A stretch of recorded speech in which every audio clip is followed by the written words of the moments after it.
बातमी आता पुण्यातून आहे। भाजपच्या राज्यसभा खासदार मेधा कुलकर्णीने पुणे रेल्वे स्थानकाचं नाव बदलण्याची मागणी केली होती।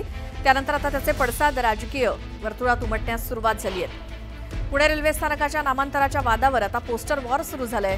शिवसेना उद्धव बाळासाहेब ठाकरे यांच्या पक्षाकडून शहरात विविध ठिकाणी बॅनरबाजी करण्यात आली आहे। त्यांनी मेधा कुलकर्णी यांच्यावर बॅनरच्या माध्यमातून टीका केली।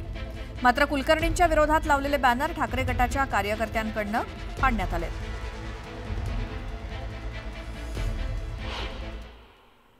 पुणे स्टेशनला कोणाचं नाव द्यावं याच्याविषयी आम्ही कोणत्याही मताचा आग्रही नाही।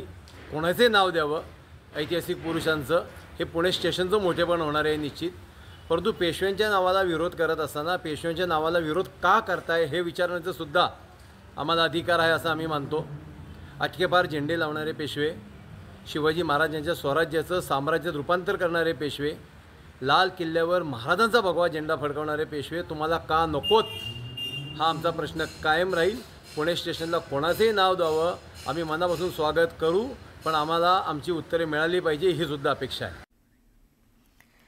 पुण्यातले भाजपचे नेते प्रमोद कोंढरे यांच्या विरोधात विनयभंगाचा गुन्हा दाखल करण्यात आलाय। प्रमोद कोंढरे भाजप आमदार हेमंत रासने यांचे खंदे समर्थक म्हणून ओळखले जातात। महिला पोलीस अधिकाऱ्यासोबत गैरवर्तन केल्याप्रकरणी गुन्हा दाखल झालाय। बंदोबस्तासाठी असलेल्या महिला पोलीस अधिकाऱ्यासोबत गैरवर्तन केल्याचा आरोप आहे त्यांच्यावर। तर प्रमोद कोंढरे यांनी काल स्वतः या प्रकरणाची चौकशी पूर्ण होईपर्यंत मला सगळ्या पदांतून मुक्त करा अशी मागणी केली होती आणि त्यांनी पक्षाकडे राजीनामा दिलाय आणि आम्ही तो स्वीकारलाय असं भाजप शहराध्यक्ष धीरज घाटे यांनी सांगितलं।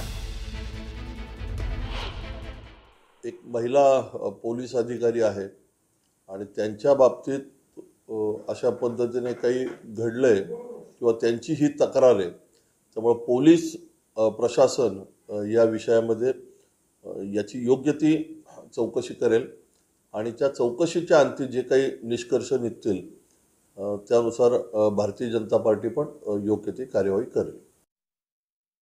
नंदुरबारला पावसानं चांगलंच झोडपलंय आणि या पावसामुळे अक्कलकुवा शहरात लगत असलेल्या मकराणी फळी या गावामध्ये पूरसदृश्य परिस्थिती निर्माण झाली आहे। इथे अनेक घरांमध्ये पाणी शिरलंय, त्याची ही दृश्य।